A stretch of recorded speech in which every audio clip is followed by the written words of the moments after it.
Olá, meus queridos. Hoje é terça-feira, dia 13/5 para vocês, mas eu tô gravando dia 12, num dia antes, porque veio visitar eu aqui uns mal acabados, rapaz.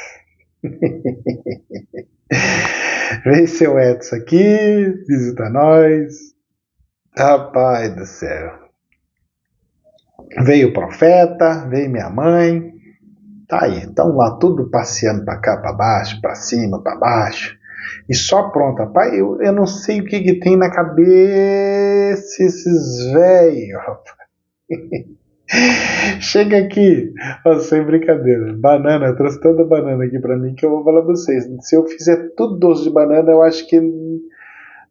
Rapaz, eu acho que eu faço umas 10 toneladas de doce de banana. Mas é bom demais, né? Toda vez que ele vem pra cá, que o profeta vem aqui, traz banana, coisa aqui. E dessa vez não foi diferente, não. Bastante banana, vamos comer banana. E que mais? O que eu ia falar? Ele trouxe os palmitos. Ele cortou lá uns palmitos e trouxe. Mas trouxe a árvore inteira aqui, trouxe a árvore. E aí ele falou assim: ó, se quiser, a gente vai temperar aqui com sal e limão. Ou vinagre ou limão, mas vamos temperar com limão. Fomos lá, buscamos limão vinagre, colocamos aqui, fizemos aqui, ferveu, tudo bonitinho, só que claro, né, antes de colocar aqui, moço, tem que cortar, né, aquelas cascas de árvore lá, e faz aquela zoeira, e de casquinha voando pra cima e casquinha pra baixo, e aquela zoeira, eu falei, olha, vocês vão limpar, porque a minha mulher vai ficar brava com vocês, rapaz, vocês estão fodidos. No aniversário dela, fazendo zoeira. Nossa, minha mulher quer morrer, né? Esses velhos doidos, rapaz, muito doido. E aí, mas deu tudo certinho, eles fizeram aqui, nós fervemos, é bom para eu aprender, né? Então aprendi como é que faz,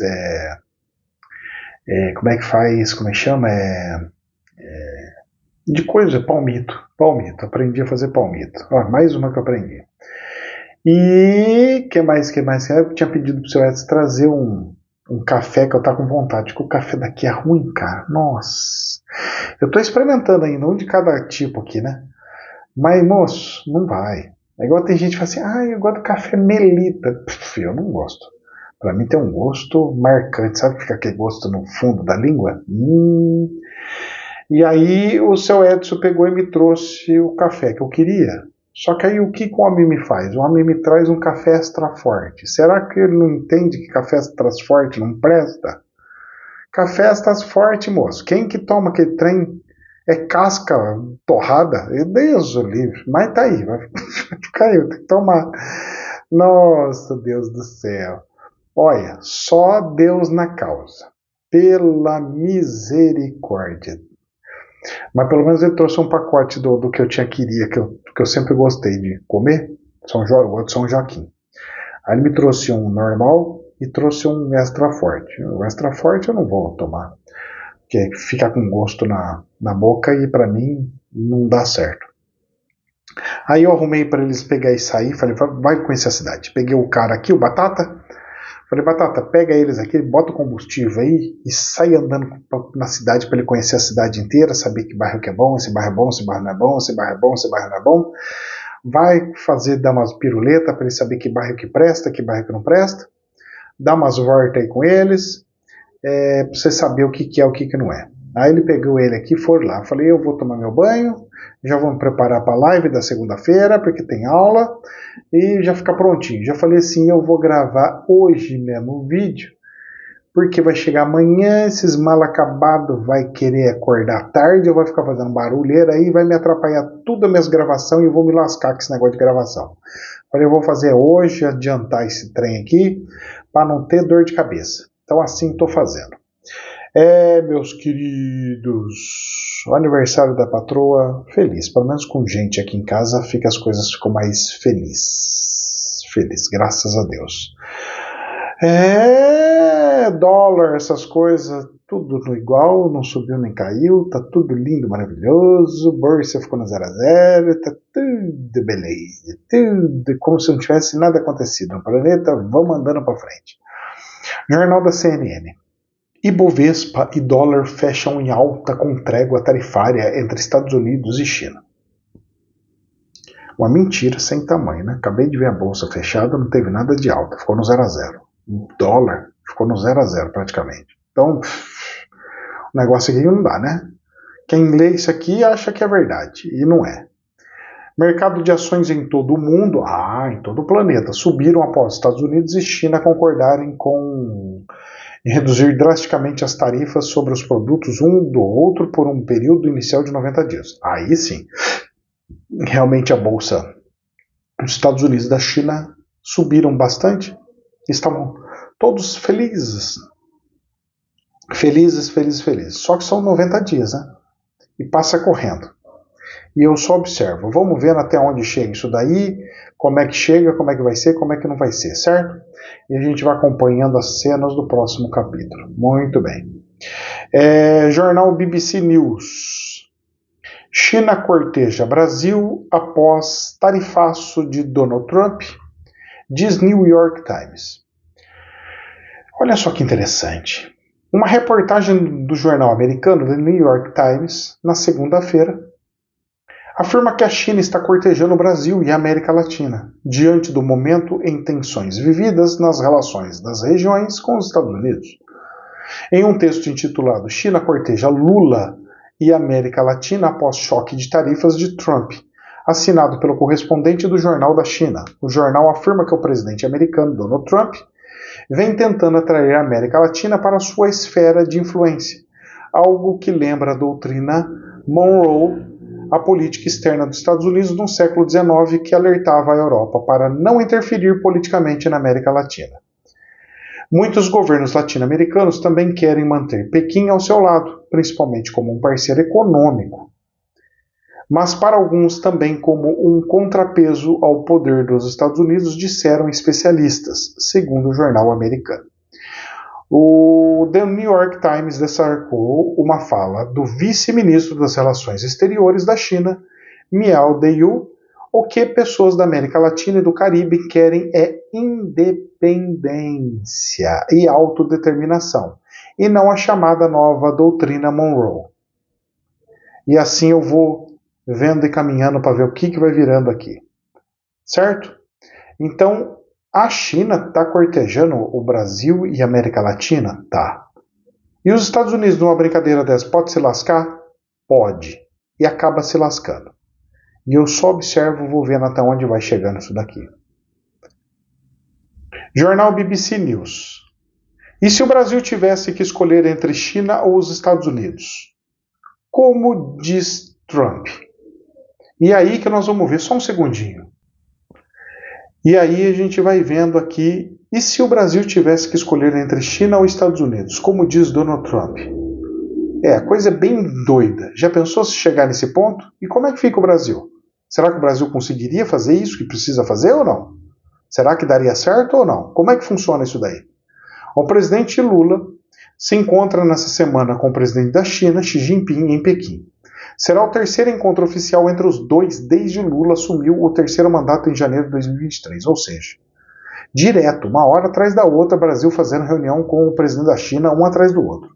E ao mesmo tempo em que o governo dos dois países tratam a viagem como uma oportunidade de aprofundar a parceria entre os dois países. A visita de Lula à China acontece em meio a um contexto internacional de turbulência. Estados Unidos e China estão em plena disputa por influência do mundo. O relatório anual da Comunidade de Inteligência Estados Unidos, divulgado nesse ano, classificou China como a mais ampla e robusta ameaça militar à segurança nacional. Ou seja, os Estados Unidos está vendo que a China é um imenso risco para eles, só que ao mesmo tempo é obrigado a falar amém e baixar os impostos. Vamos fazer um acordo e ficar amiguinhos de novo? Pois é. E aí? E aí, meu querido, que o resto do planeta não está nem com o que aí com os Estados Unidos. Porque o que eles estão querendo é preço baixo. E o único lugar que tem preço baixo se chama China. É o único lugar que consegue abaixar os preços, jogar os preços lá embaixo, segurar a inflação do planeta inteiro, é a China. Porque é a única que tem os preços de fato baixos. e eu só observo. Oi, Pernilongo, não dá nada, pai. Vem picar eu não, hein, rapaz. Já peguei dengue já, sai fora.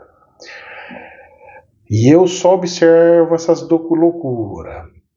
Jornal da Infomoney. Empresas chinesas prometem investir 27 bilhões de reais no Brasil, com novas marcas e delivery. De acordo com o ministro da Casa Civil, Rui Costa, haverá anúncios de investimento em áreas como combustível de aviação, automóveis e defesa. De novo, notícias de jornal falando que a China vai investir pesadamente aqui no Brasil. Oh, isso é muito bom? Porque os Estados Unidos não investem aqui no Brasil faz muitos anos. E depois, com o tempo, pode investimento sair, virar outra coisa, investir em outras coisas e tudo mais. E aí? Sabe qual que é o problema de ter investimento chinês? É que os chineses, eles pegam e mandam vir um monte de gente deles, viu? Já os Estados Unidos não, ele fala assim, eu sou o dono, mas pode ficar vocês trabalhando aí, não tem problema. O chinês não, o chinês vai colocando gente deles, quer ver, só tem chinês dentro das empresas que eles compraram. E eu vou só observando e vendo até onde chega essa brincadeira. Jornal da Infomoney. As apostas de Lula para investimentos da China em infraestrutura no Brasil. Uma das possibilidades é, por exemplo, a construção de uma rota de ligação entre os oceanos Pacífico e Atlântico, saindo do porto de Xangai e percorrendo o território brasileiro até a costa da Bahia. Com 3 visitas oficiais dos presidentes em 2 anos, a aproximação entre Brasil e China pode começar a render frutos em breve, com o país asiático mirando investimentos concretos em estradas, ferrovias, portos e aeroportos que podem ser anunciados nos próximos meses.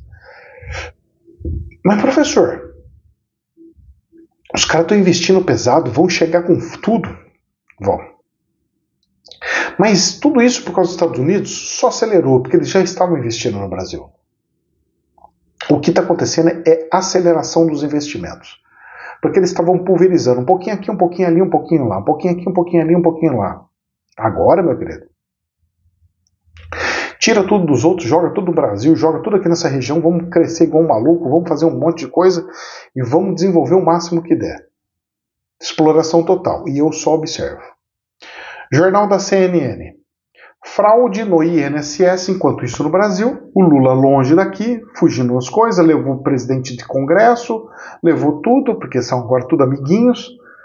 Então dá para conversar no avião, dá para conversar num monte de coisa, tira eles do cenário do Congresso, para o Brasil aqui e deixa tudo passar, INSS, tudo. E a fraude no INSS superou a crise do PIX. E saúde de Bolsonaro, aponta a pesquisa. Levantamento da Quaest mostra que o escândalo no grupo social, no seguro social, teve um impacto político nas redes sociais superior a outros temas recentes que abalaram a imagem do governo. Mas posso falar para você? Você lembra do escândalo do PIX? Já era, você já esqueceu. Você lembra da doença do Bolsonaro? Já era, você não está nem o que aí.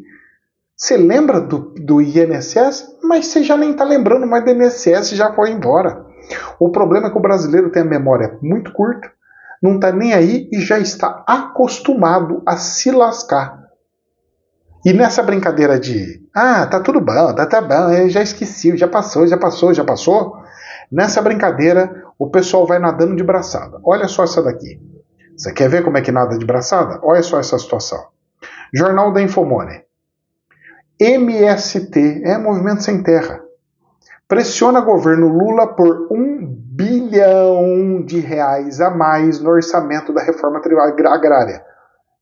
Eles já estão ganhando um monte de dinheiro, que é 1 bilhão a mais na reforma agrária. O movimento pede ampliação de seus recursos para assentamento de 65 mil famílias acampadas. 65 mil famílias acampadas? É gente para dar com pau, não é? E o movimento dos trabalhadores rurais sem terra intensificou a pressão sobre o governo do presidente Lula para que o orçamento da reforma agrária seja ampliado a pelo menos 1 bilhão de reais em 2025. Nesse ano. Não é para o outro não, é para agora. É para já. E eles estão aumentando, crescendo. 65 mil famílias. 65 mil famílias. E aí? Quem tiver terra vai perder? Provavelmente. E como é que vai fazer? Não sei. E para onde vai? Moço, o que eu sei é que o governo está, assim, fazendo todo o seu movimento e a força no campo aumentando. E esse pessoal para guerrilha, eles são bons, hein? E eu só observo e vou ver até onde chega essa palhaçada aí.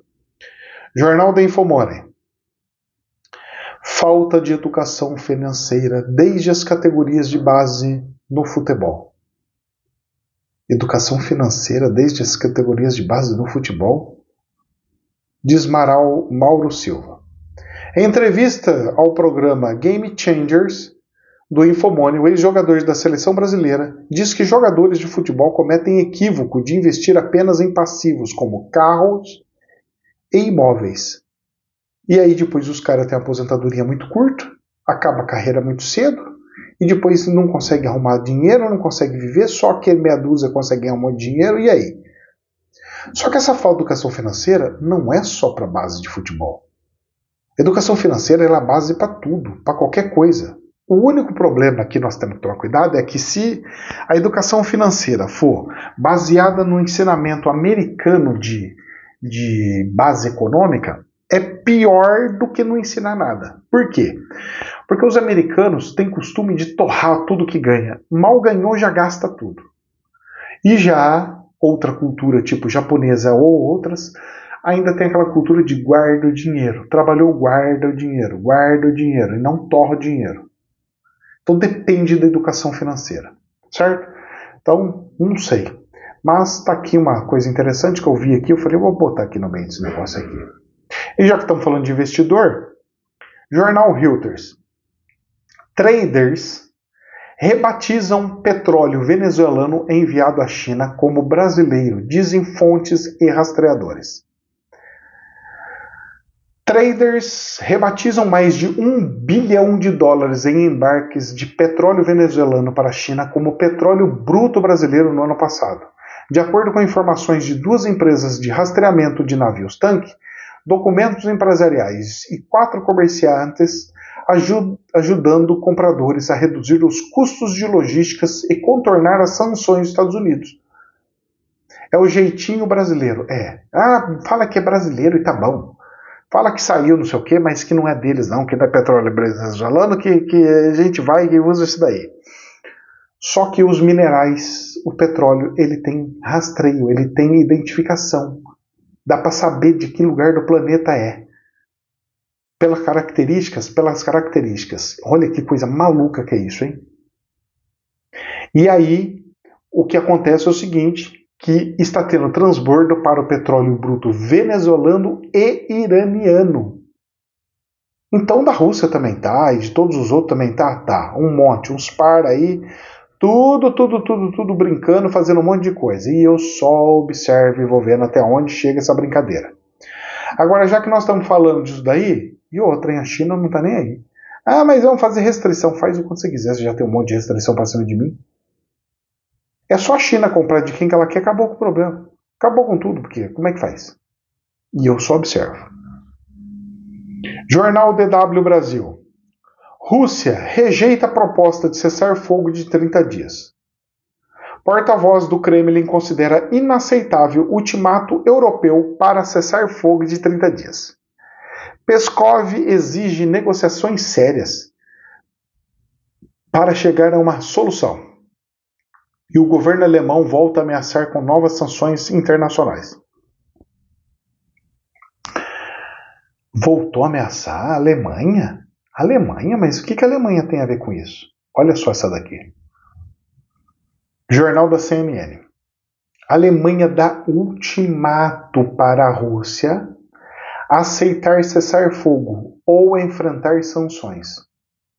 Porta-voz do governo alemão diz que se cessar fogo não for estabelecido até o final do dia, o lado europeu iniciará preparativos. Preparativos para quê? Para guerra? É. E tem gente que está achando que está acabando a guerra? Não. Mas pelo menos parou um pouquinho da Índia, né? Parou de falar, né? Né? Vai diminuir, né? O Donald Trump está conversando, né? Países europeus começarão a preparar novas sanções contra a Rússia, a menos que o governo Vladimir Putin comece a cumprir um cessar-fogo de 30 dias na guerra com a Ucrânia, já nesta segunda-feira, afirmou o governo alemão. E o governo russo falou, eu não vou. Estão me ameaçando do quê? Quem que esses caras estão pensando que eles são? Estão pensando que são o quê? Que o dono do rei da bococada? Não, pra cima de mim não. Abre aspas, o tempo está passando, disse um porta-voz do governo alemão em uma coletiva de imprensa em Berlim. Abre aspas, ainda temos 12 horas até o final do dia, e se o cessar-fogo não for estabelecido até lá, o lado europeu iniciará os preparativos para as sanções, afirmou o porta-voz. E pelo visto, meus queridos, não vai cessar o fogo, não vai parar nada, e a coisa vai piorar. E aí nós vamos ver aonde vai chegar, como é que vai chegar e como é que vai desenrolar todos esses negócios. Então, o que eu posso falar para vocês é, rezemos, porque o buraco é mais embaixo. Que Deus abençoe, jamais a verdade absoluta, somente um prisma. Namastê.